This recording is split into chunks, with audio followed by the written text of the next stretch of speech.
Welcome to Comedic Calisthenics. I am your host, Josh Ward, and this is my co-host, Mr. Devon Simmons. Happy to be here. What's good, people? What up, man? This guy is here officially, so he's the host with me. Guess he's no longer part of this site. Just the co-host. Promotion. Yeah, man. Moving up in the world, man. Doing some great things with your life. I'm proud of you, man. Your mom would be proud. Everyone would be proud. Facts. Yes. Facts. Welcome back to Comedic Calisthenics, guys. It's the place where we inform, inspire, and we entertain. Mm-hmm. We're some budding comedians ourselves. I'm a comedian. He's a comedian. So we come together, have some great conversations. We're going to discuss some great stuff and just have a great time. All right. Welcome. So let's get into it. Each week we always got to do our mic checkup. Mic checkup, Supreme Neck Protector. Oh, there it is. Yeah, something like that. Mic checkup. That's what we share about our mics this week. We're young budding comedians, and so we go out each week and do mics and try to practice work on our craft. So, you have any shows on mics this past week? I did. I had a show recently. My boy Charlie, shouts out to Big Chuck. He put on the show. Yeah, facts. He put on the show at Richmond Music City Hall. Okay. Downtown. It's pretty dope. Nice venue. Richmond as fuck. Like, you feel the culture in it. Brick walls, pipes everywhere. No ceiling. You can see the joists. Richmond. Okay, I got you. But it was a good vibe. Especially for being his first time promoting it. I was about to say, isn't that his first show? First show. Shout out to Big Chuck, Charlie Waring, man. That man is doing his thing out there, man. That's what's up, man. We proud of you here. Comedic Calisthenics, that's our boy. Yeah, man. So, bro did all the legwork, put the flyers out, had the social medias going. So we had a good crowd. I would say it was about 5 of us on the show. Mm-hmm. And I think we had 10 minutes each. Felt like my set was good. I went first. So, that's always a little bit of a speed bump. Yeah. Going first, you know what I mean? But the crowd was into it from the rip. You know what I mean? It was into it. I will say during the show, I had a moment I've never had before. I only did 10, but for some reason I spaced on like one of my punches. You only did 10? They only asked you to do 10 or you did 10 on your own? No. It was 10 for everybody. Okay, cool. 10 for everybody. But I spaced on one of my punches, bro. So like I got up to the climax of the joke and like I was searching for it. I'm like pausing and hesitating a moment. It was not coming to me, bro. It was wild. First time it's ever happened to me. Weird. So like I think I played it all smooth because like the audience don't know what you're supposed to hear. Right. They don't know what's coming. So I like delayed it for a bit. But like to be fair, there was a decent amount of comedians in the crowd who was like, you're supposed to say, like, you were leading us somewhere. But I recovered well. It was like one of those experiences was like, it's gonna happen. It's all about how you adapt, react to it. I don't think anybody who didn't know like could figure it out. Afterwards, I got really solid feedback from the people that was there, especially people that came out to see me. Shout out to y'all. I appreciate the love. That's what's up. So overall, I would say it was a real solid show. Tyler had a dope set though. Yo, Tyler been cooking lately. Go ahead. I'm sorry. Dope set. Nah, bro. Like he was vibing with the crowd. He was like intermixing his material. Like he would have like little moments where he would vibe with people. Like I started off the show with some crowd work, talking to bro in the front, and I think like every comedian talked to him after that. Mm-hmm. But Tyler did it in like a real smooth way to like incorporate his material in it too. So shouts out to bro, yeah. Shouts out to bro. Shout out to the boy. It's Ty. Follow him at Instagram. That's his name. It's ridiculous, but that's his name at It's Ty. Yeah, tell him why it's ridiculous. I don't know. Oh, why? It sounds ridiculous to say. I'll say that. That's the thought for it. It's Ty. Yeah, it is. Yeah. Solid. That's the only way I can say it. I don't feel like I can say it. It's Ty. Ugh. Feels stupid. I gotta put a voice with it. Nah, I ain't mad at you. Otherwise, Mike's was straight, bro. Been working on some new material. Got some stuff I've been writing about my step hops, trying to get that tight. Okay. Yeah. So that's been going well. I think it's actually probably like one of my favorite bits I've written in a little bit. It got a little flow to it. People rocking with it, and I already see how I'm like putting some callbacks or some earlier bits into it. So it should be a good flow. What about you, bro? What you been on? I did a mic. I did Sandman last week. So okay. That's the comedy club joint. Yeah, that's the comedy club joint here in Richmond, and yeah, it was okay. It wasn't great. What was the crowd like? The crowd wasn't that great either. It was a lot of comedians. Got you. It was a lot of comedians. And, it was definitely, I think it was a rough night for me material-wise. I was trying out new stuff as well. So I meant to ask you, what would you give yourself a grade on yours as well? We're going to do 1 to 10 scale. I'm going to go ahead and throw my little 5 out here and and leave it the hell at that. 5 is what I would give myself for my jump. And I'll go into why. Tell me what's yours. I would say probably a 7. The last was there, but like I wasn't in it all the way. Yeah. You know what I mean? You know how you kind of like, I usually don't try to be in my head while I'm doing my sets or while I'm performing, but I could feel myself thinking a little too much. You know what I mean? So that definitely takes the performance down to my mind. So I'm going to go ahead and say 7. People was rocking, it was laughing, but I got on stage like, it could have been tight. It could have been better. Yeah, Yeah, so I kind of had that same feeling. Well, I know it could have been better, but I feel like, well, I learned something. I'll say that. Right, so the order that I formatted my jokes, I feel was an issue because one of my initial jokes, so my opening joke was kind of like geared towards white people. Gotcha. So it was a little bit of a jab, but it was cool talking about the, you know what I'm saying, the black characters in white movies, white shows and stuff like that. I started with that. Okay. And then, so that joke was all right, but like, it was some racists in the crowd. Let's just say that. Let's just say that. They was like, somebody shut this nigger up. Who told him he could say those things? We don't care. That's funny. So yeah, it was all right though. And then there was comedians in the crowd, and they some of them already heard some of my stuff, and then some of them. So I was gonna say my second bit. Okay. It's very controversial. It's very controversial. The first two are both new. Yeah. That's interesting. Okay. Yeah. Okay. So no. Actually, you hit it from Rick. No. So actually, my second bit was actually older. It's new, but it's not new like my first time performing this. I think it's like my third. It's like that was my third time doing it. Yeah, it took a little bit. Yeah. So I mean, I was more comfortable with that bit than the first one or the last one. Last one was okay. So then, but I felt like the second bit was controversial. So I was only gonna get half the crowd on that bit, and then a lot of them being comedians. So I used the C word. Oh, word. Yeah, in the second bit. And in some circles, that's a huge no-no. Bro. In comedy. In most circles, it is. But the joke in itself actually is dealing with the irony in that illusion of it being a negative thing. I follow. You know. Okay.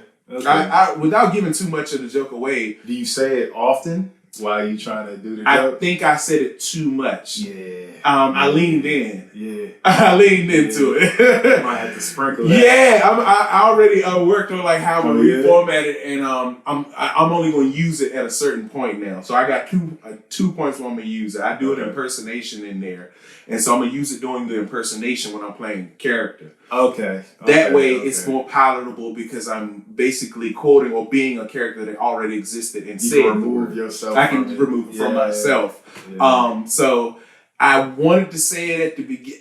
It's funny at the beginning, I feel, when it's a room of regular people. Every time I've done it in a room where there was an audience, it slapped. Okay. All right. That room that night, a bunch of comedians. All the comedians know the rules.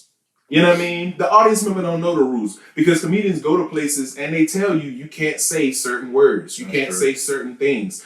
I know Kazi's in 757. You can't say the C word. You can't say the N word. They're going to end you. I think F too.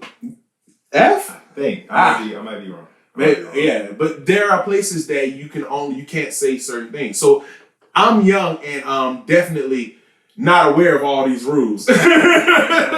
Nobody set us down. There's no onboarding for stand-up comedy. Bro. There's no HR for this. There's no meeting saying, hey, this is what you do, how you do, what you say, what you don't say. It's none of that. You just got to get out here. Sound like they told him the rules and he was like, but this joke slack. This joke slack, bro. I'm doing this joke. Yo, no one ever told that. No one ever told me that, yo. No one ever told me that before. Amen. But I'm learning. Amen. So I learned a lot. So let me ask you this: like, do you like record your sessions and go back for your tweaks? Like, how do you do it? Yeah, if I can record it, I like to record everything because you never know what little nugget. I do a lot of social media. Follow me at Josh Ward Comedy, TikTok, YouTube, Instagram, and Facebook, Josh Ward Comedy. But Post extraordinaire. Doing the content stuff, man. You know, I'm doing the content stuff, so everything can be usable. But also, yeah, I like to go back when I can and redo. But I'm gonna be honest, I relive it in my head all night. Like every mic, I relive my joke, and I tweak and rewrite jokes like a mug too. So here's the interesting thing. I went the first bit, the whites, and the black characters in the white shows. Yeah. I went and rewrote the joke in reverse. Okay. So I made myself the offended person in the bit now to take some of the connection to partially or more likely some of my audience members. Because if I make it geared towards white people, then some white people may get offended. And if I need their laugh in the room, now if I'm in a room full of all black people, I can just swag out because we're going to all vibe on the same, we know what it is. But if it's white people in the room, you know. So I said, okay, I'm going to have this joke and be able to tell it more than one way. Nah, I rock with that. Framing matters, man. That's where the pen matters. People think you just writing punchlines, and that ain't everything. Like it really, the order of it, the setup, the voice, who perspective you telling the story from, like all that matters, bro. Right. That's all pen game. So shouts out to having two ways of doing that joint. That's tough. I'm gonna try to. I ain't got it, but I definitely flipped the premise now, and I got a new path going in the new vein of the same formation. I mean, it's the same body of joke, you know. So that happened, but I wasn't great. I didn't feel great about it. I didn't feel great about it the first 2 days. I was like, that was my chance to get some clean content. If I'd have been rocking, then that's good. You know, I'm trying to get clean. The first one would have been a clean joint. No, the whole mic. Oh, okay. The whole joint. Not clean like no profanity. You mean clean like like clean smooth. Yeah, like if it would. I follow. Yeah, so and I get a clean recording too, because Sandman records your stuff and they give you a free recording of it. So I was a little disappointed about that, man. I really was, man. I was like, but oh well. I was like, well, with you a little bit. Yeah, but I learned something. So I'll take it. I gotta take it. I mean, that's the goal. We starting off. That's the goal. Yeah. So I mean, we got as a result of that, I'm like, okay, now I'm working on a new skill, which is making my jokes so I can tell them in more than one way, and I can just know how where the punches go and how to format it, but I can tell it down different avenues. You know what I mean? Word. So that's kind of my new skill that I'm working on. How about you? What you working on? Tags. Definitely tags, gosh, bro. It's easy. I ain't gonna say it's easy. I'm tripping.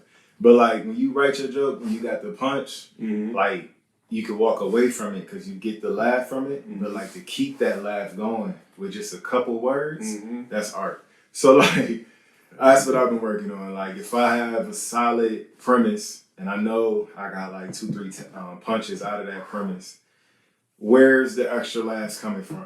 Like if I was just talking to the homies, you know, you telling the story, and you be like, yeah, cuz I had the all black force in it. It was like, oh, bro, you was on murder time. Like, you know, just talking to the homies. Exactly. Throwing that real life conversation into the bit so that you could have like more like laughs coming out of it. Yeah. So that I can extend these premises and take that 2 minutes to like 3-4 by like adding those tags to it. So that's definitely my whole goal is to come with it like try to be creative as I can with as few words as possible to keep them laughs going.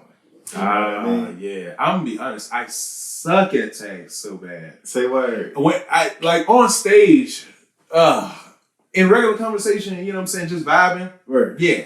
Word. On stage, I'm working on that too, but that's because I ain't never got to the point where I make somebody laugh uncontrollably, like back to back to back. Like I ain't never got those types of laughs yet, and I want them types of laughs. Like I want the laughs that come from the inside of your soul. I want somebody to be falling over like have a cramp, bro. I was at a Kevin Hart concert, stand up jump one time, and nigga, I was laughing so hard I literally threw up in the stadium. Right?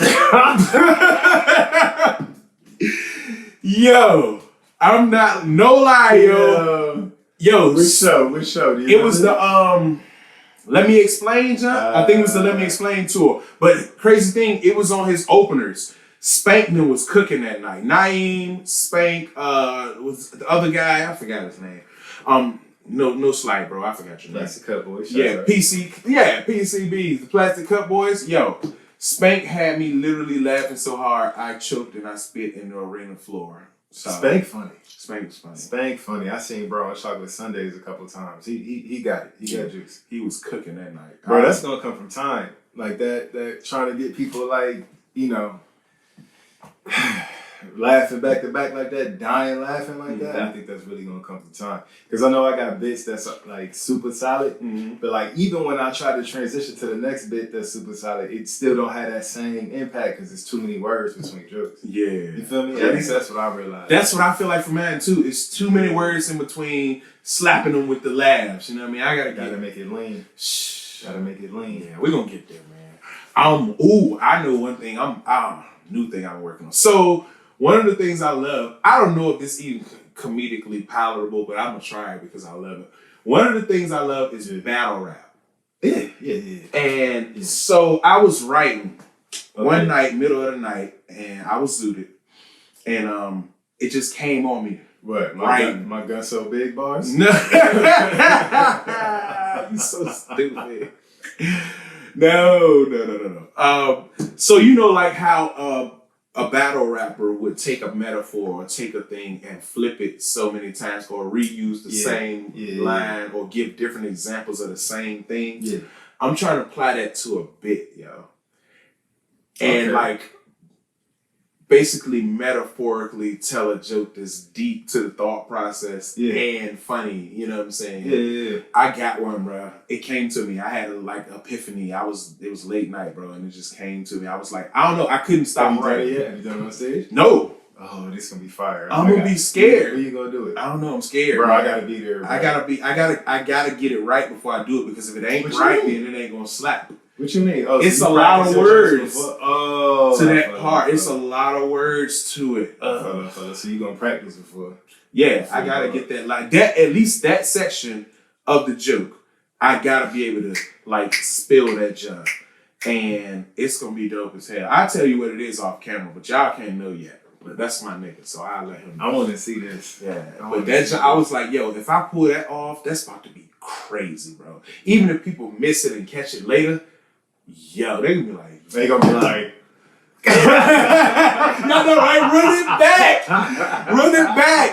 I'm gonna be like, for all y'all that missed it, I'm gonna run it back for you. That joke gonna be crazy, but I'm telling you, I find out you about to have like the little battle rap tags with the crowd scream out, bruh. I want them like that, yo. Like, yo, that's gonna be crazy. It's not even so much funny. It's just impressive. I'm gonna be honest. It's a flex.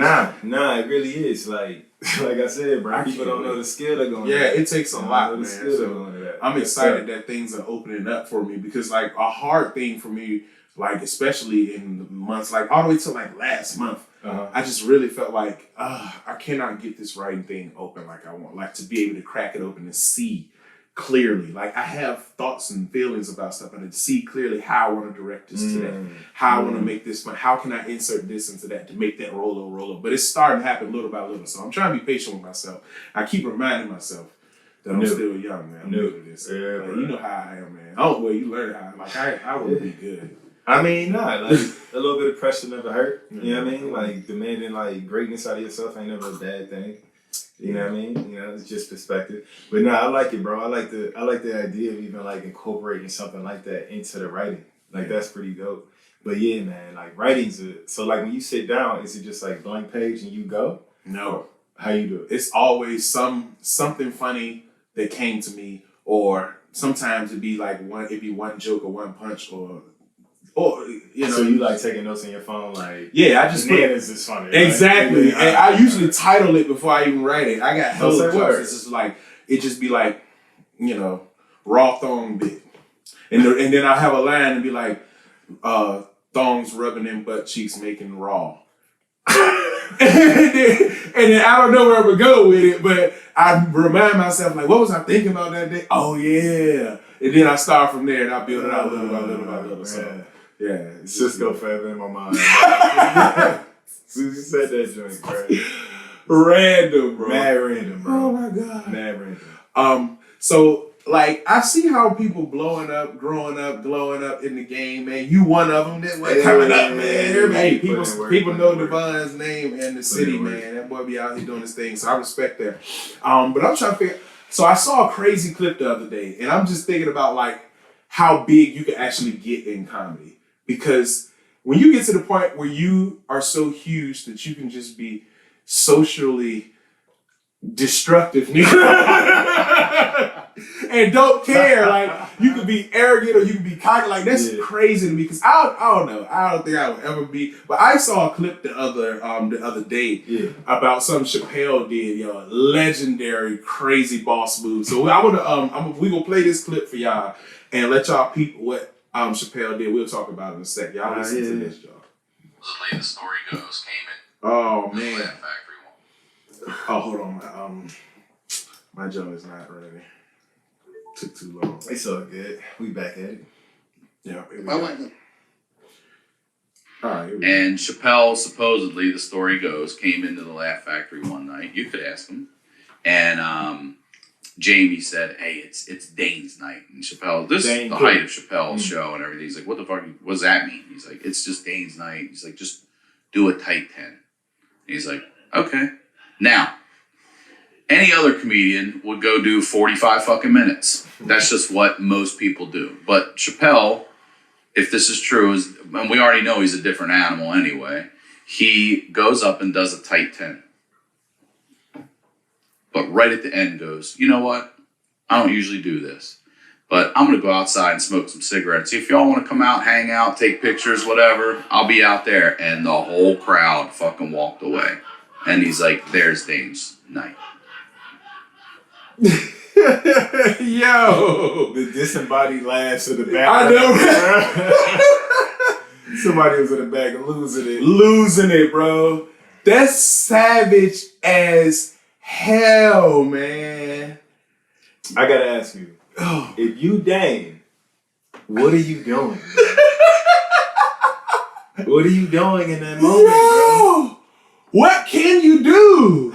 What can you do besides get up there and publicly protest? No, guys, it's supposed to be about me tonight. This tonight's supposed to be about me. I feel like you gotta tell whoever stayed in, this is the we going to the parking lot too. Like, I know, right?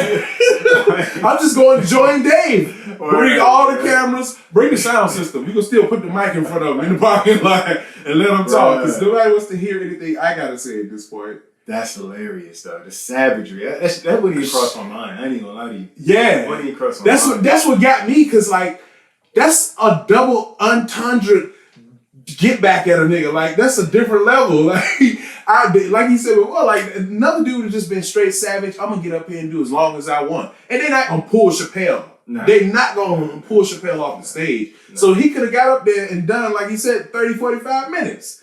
No. That's another level of savage. That's when you know that you're a giant. You know what I mean? Yeah. That's when you know these people would rather come smoke a cigarette with me and hear me talk in the parking lot than to come hear you. Could you see yourself doing it? Doing what? If you came in, you the giant. You come in, they're like, "Yo, this Devon." No. Do 10. No. I would do my 10 and actually I would probably find a way to shout Devon out and I'm doing my 10. I'm not that person, man. Hey, I believe in love, man. I believe in kindness and love, bro. I ain't for all that. Like, if I had something against, bro, and I don't know, I still wouldn't do that, though. I still wouldn't do that. Or maybe they told you it was 45, you get there, it's 10. You never know the whole story. Are you going to pay me the same? Because if my check going to be the same, then I will gladly do this 10. Let me get my money. Chuck the deuces. I'll sit in the parking lot for the other 35 minutes and do what Chappelle did. Smoke cigarettes and have conversation. As long as they pay me the same. Shit. I love it, bro. I can't fade it, bro. I was like, how much of a savage do you have to be? I don't know what was the special occasion. I feel like You know how you be hearing all these Kobe stories? Yeah. What if we just start getting mad Dave Chappelle stories? That's literally what happens. Yeah, Everybody yeah. got a cool Dave Chappelle story, and like everybody like they save them for like award shows and stuff like that. Yeah. Or it's something said in some back room in a nightclub that nobody's ever gonna hear except the people who were there. All right, that documentary is gonna be crazy. Yeah. Bro. When they start letting them stories. Oh my god, that's gonna be Chappelle documentary. So it's a lot going on in the comedy world these days, man. Your boy Corey been out here wilding. I ain't hip. Your boy Corey, Corey Hook. Corey Holcomb. Yeah, Corey. I like Corey. I like Corey too. But Corey be on one. Corey be on one sometimes, but this time he wasn't. Well, so you saw the earthquake special. Yes, fire special. Fire. If you haven't watched it, Netflix. It's fire. But Earthquake slapped on that job, and his prestige went up a little bit. Like he's been starting to get some of the notoriety that people felt like he should have gotten years ago. Yeah, since Comic View. Right. Yeah. And so what happened? So Earthquake goes to Corey's show. I'm gonna put y'all a short version. You can go find the clip on YouTube. Just look up Corey Holcomb or Earthquake. But what Corey says is Earthquake came to his show, and Corey has some people in this green room chilling out doing the show, whatever. Yeah. Earthquake shows up. What's up, dude? It's all love, this and that. Corey's like, I'm gonna go get y'all a spot. He walks off and go get somebody to get y'all a place to sit, whatever. The place is packed, so he's gonna try to find him somewhere. Okay. And apparently Earthquake just takes it upon himself to take him and the people that was with him into Corey's green room and just like kicked all Corey's people out. And he was like, yeah, we here, bro. Y'all got to get up out of here. We chilling in this, like, this where we parlaying.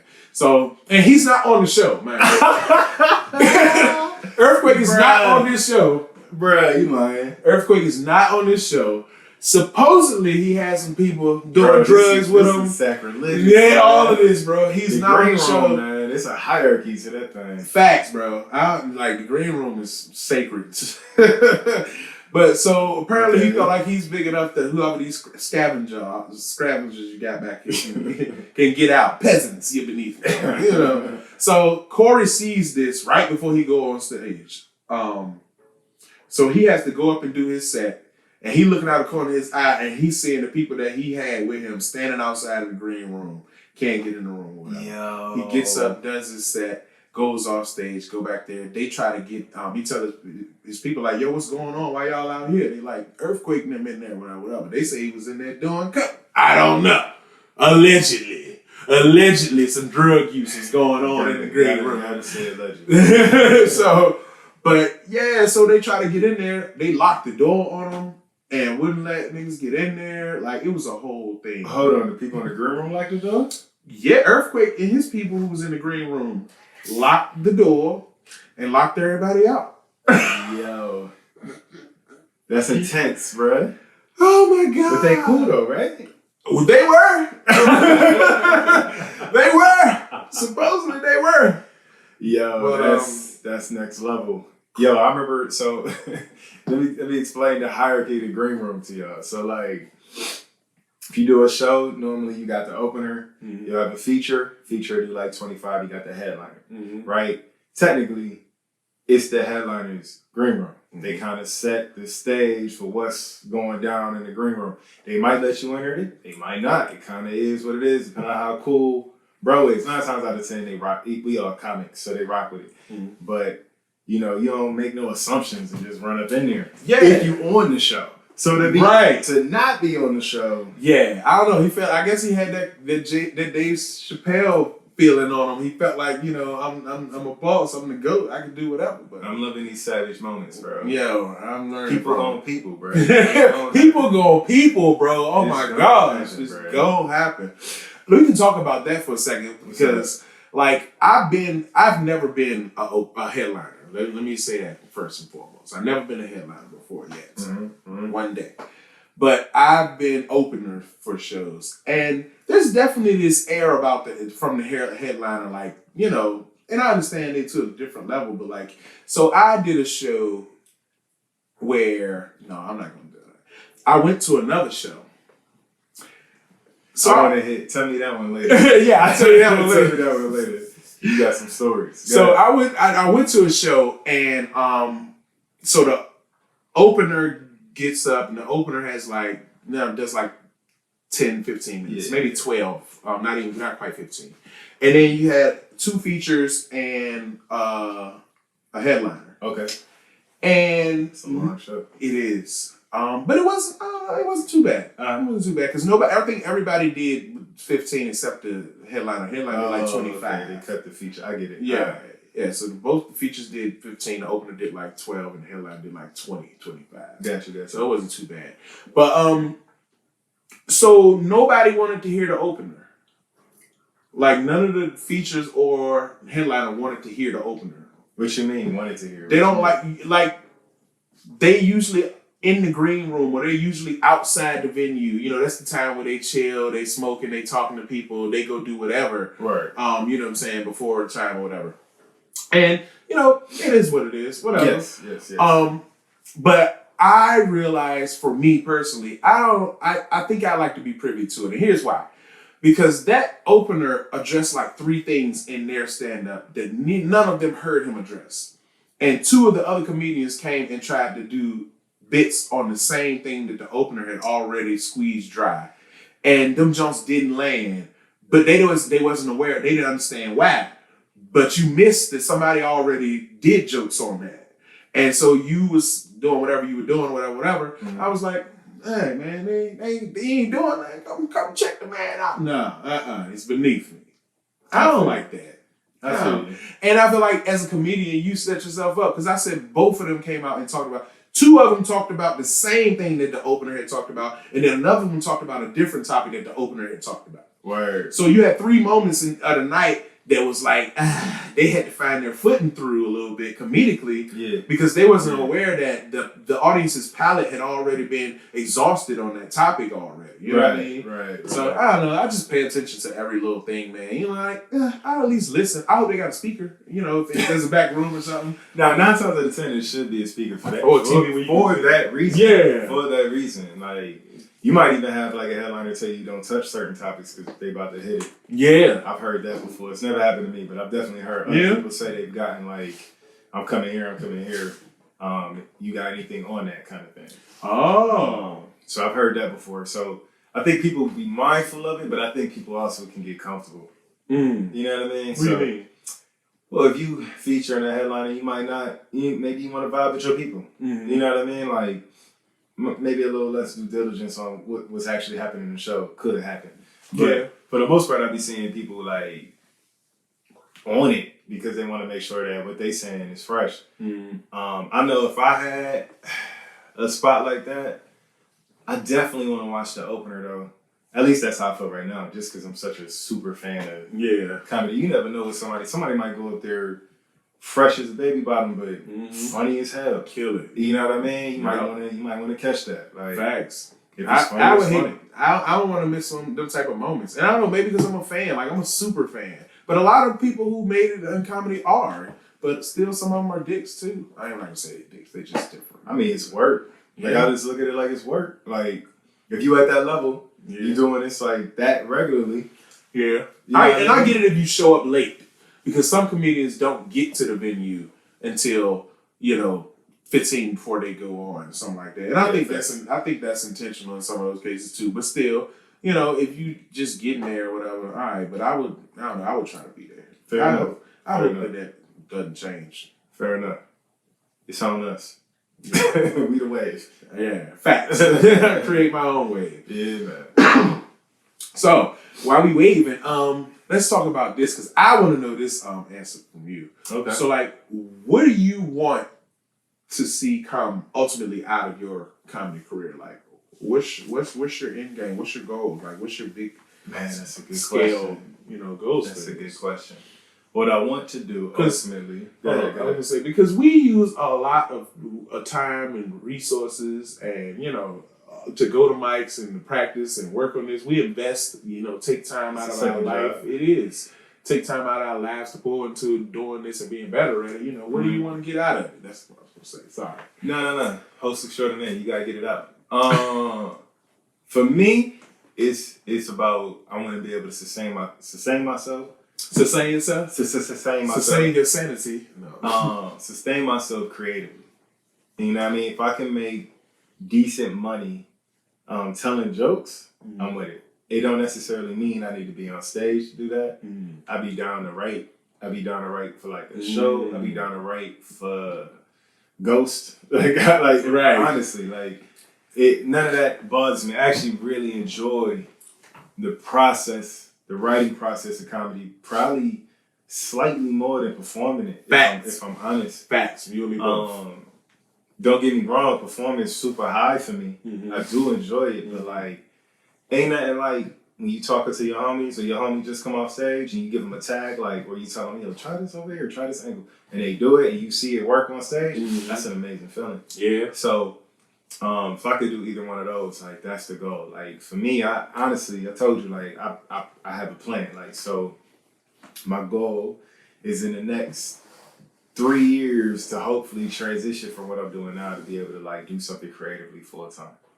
That's what I want to do. So I'm trying to set up myself financially so that, you know, I don't have like crazy high expenses, like cut out a lot of the fat so that I can spend more time doing something I actually enjoy, no matter what that lifestyle look like. You know what I mean? Because like my career currently, you know what I mean, I got into it on the, you know, let's chase this money kind of tip. Like let's in the comedy? No, like my your real professional career. Okay. Yeah. I was about to say you got the wrong idea. Comedians broke as hell. nah, I'm definitely like, you know, definitely had that let's chase this money kind of mindset. And you get there and you get to the money and it's still like unfulfilling. At least it was for me. Yeah. So it's like you gotta make a decision. Like at the end of the day, you could do whatever you want to do in life as long as you're living a certain lifestyle and okay with that lifestyle. Right. So that's my whole thing is transitioning that whole piece to be able to like just move into a creative space and be okay with it. So I don't know what that looks like because I want to keep it open. So that's why I keep saying yes to stuff. I say yes to doing a podcast. I'm saying yes to whatever comes next because it's like I don't know what I rock with yet. Right. I gotta put my toe in on all the waters, bro. Facts. You know what I mean? Try all the T's and figure out which way I want to go. So that's kind of how I'm looking at it, bro. How about you though? Like when you have the whole, this is what my journey is. This is my goal. Like, what's your goal? Man. All right. So first of all, this is I always try to play the humble role when people ask me this question. You know, like you about to say some wild shit, ain't you? No, man. You about to say some wild shit. Yeah. I speak from the heart, man. We'll see what comes out. Yeah. Sometimes my heart be tripping. Wild heart, bro. Go ahead. Sometimes I'm real sentimental. I don't know. Like I wanna make it. I wanna make it. Like what's that look like? What you mean? I wanna. Name Lights, comedian Josh Ward kind of thing. That movies. I want to act. I think I'll be good at it. I like to do voiceover stuff. I like to write. I like to direct some stuff too. Like I'm more and more like having the social media stuff like that. It's making me look at how to be creative and how to put these images together to create something that's funny. So I think I'll be interested. I ain't saying I'm great at it or anything yet, but I think I'll be interested in doing it and taking the opportunity and growing from it. So that's tough, bro. I'm gonna be honest and just say, yeah, I want to make it, man. And I never said. I always be like, enjoy the journey, and whatever comes out of it type, feel. I mean, but.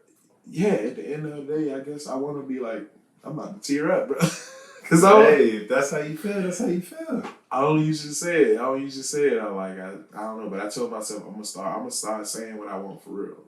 Like, hey, yo, I'm about to cry. This man, you're a wild boy. So like, this man, when you say what you want to do, it comes to you. Yeah, that's real. Like I've recently said I wanted to start doing more shows up north, DC, Northern Virginia, and those have like come to me. So like, and I recently said that out loud and it came. So like, you definitely gotta like say that shit, believe that shit before you can do it. Right. So shouts out to you. You ever act before? Like even if it's small things, like You know what I mean? Like nothing that has nothing credit worthy. I mean, nothing. I'm talking like school plays. Like, oh yeah. Was you like in theater or anything like that? No.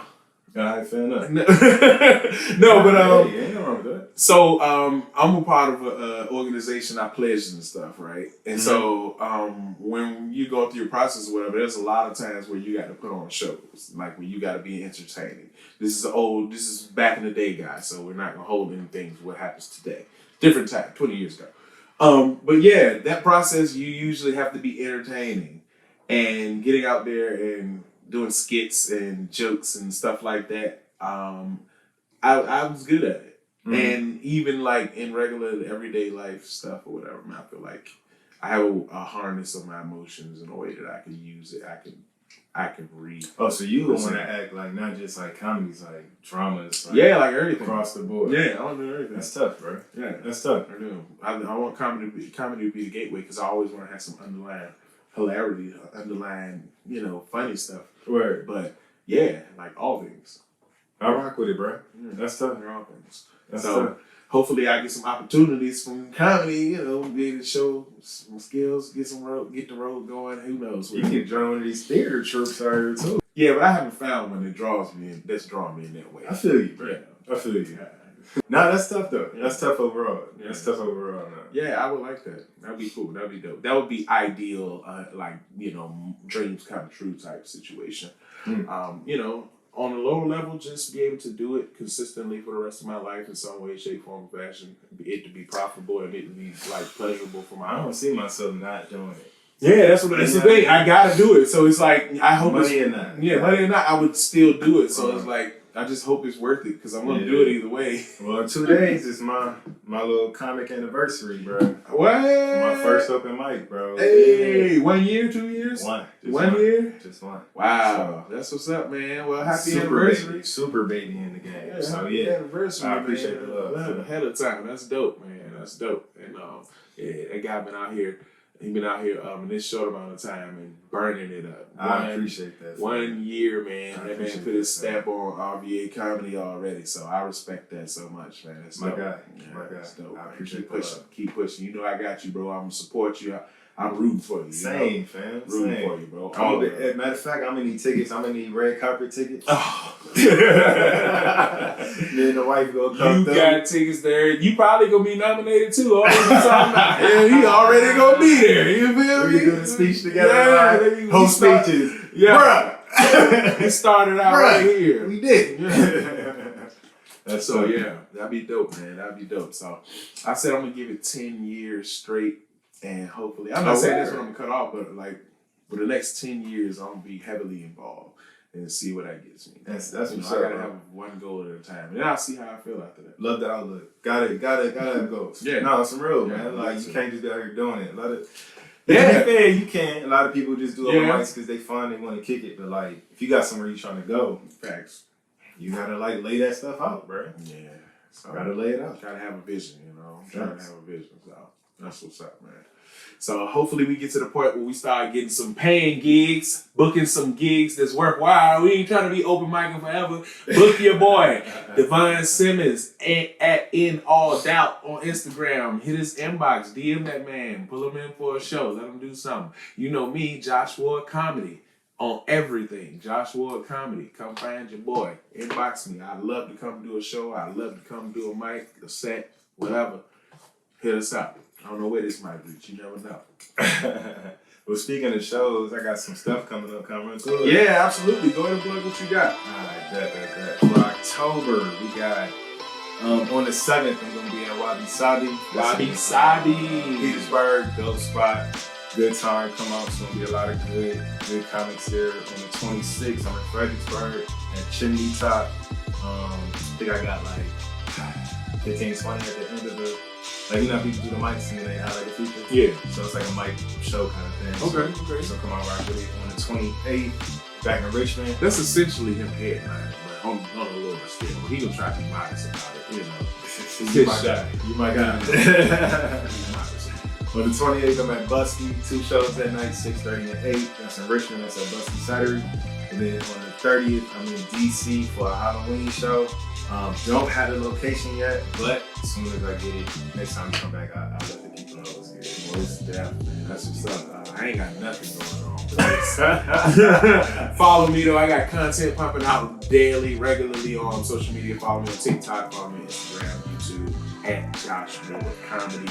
Hella funny clips, man. I'm doing voiceovers. I'm honing my skills. I'm having fun doing it. The voiceovers are funny, and the nunchuck junk you did, bro, Oh yeah, that took me out. That junk was fire. I gave it my best shot, Bro, you was killing the game with the nunchuck, man. Yeah, go check out my vids, man. Laugh a little bit, share with somebody, tag somebody, and yeah, keep up with us, man. We're gonna keep growing and keep going, and we're gonna keep coming here to inform, inspire, entertain you guys.